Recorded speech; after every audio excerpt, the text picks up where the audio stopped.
Hi, this is Miss Overly with 7-2 proportions and similarity. By the end of this lesson, you should be able to look at similar polygons and use proportions to find unknowns. So what does similar mean and what does it look like? Well, it just means same shape but not necessarily the same size.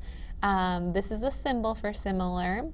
And it just means that by the same shape, the corresponding angles will be equal and the corresponding sides will be proportional. All right, so let's set this up here. So if we know two triangles are similar, we know that corresponding angles will be the same. So we need to use that similarity statement to figure out which angles are going to be the same. So F is equal to J, and G is equal to K, and H is equal to L.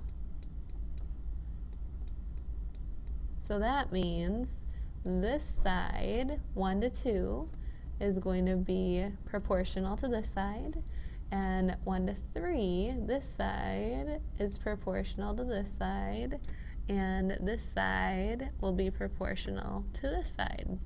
So we can say those angles are congruent and those sides are proportional. Now, scale factor just tells us what do we multiply by to get from one triangle to the other. How do we get from A, B, C, D to this triangle and the other way around? So, and sorry, I recorded this already with no sound and I'm re-recording it now that we want to make the sound work. But if Tian is designing a new menu for the restaurant where he works, let's determine if these are going to be similar. And if so, find the scale factor. If not, explain why. So remember, we want to look at corresponding sides to be proportional. So we would say, is 12 over 14 proportional to 10 over 12? And you can check it with your calculator. Well, 10 divided by 12 is 0.83, and 12 divided by 14 is 0.86, which tells me they are not similar because the sides are not proportional. All right, and finally, if we were trying to find x and y, if we know two polygons are similar, remember we're just going to use some proportions.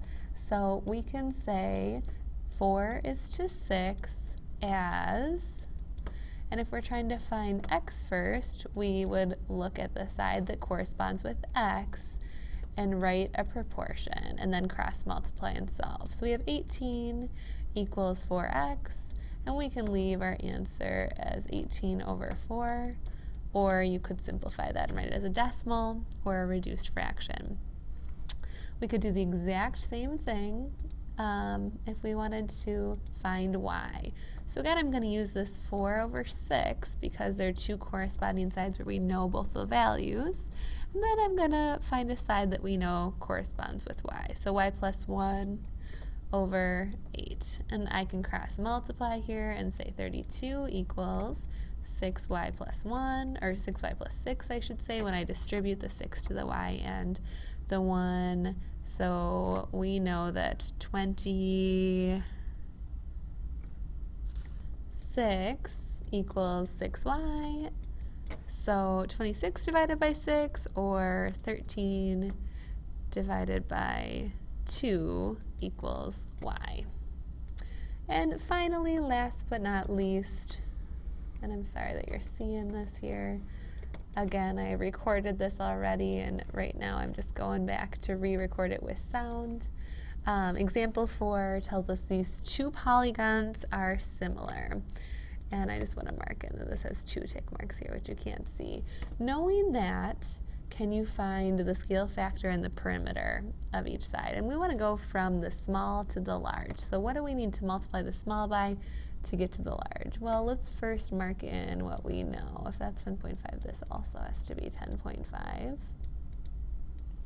And to get from the small to the large, what would I multiply 4 by to get to 7? 4 times something gives me 7. Well, I want that 4 to cancel out, and I want to end up with 7, so my scale factor is 7 over 4, from small to large.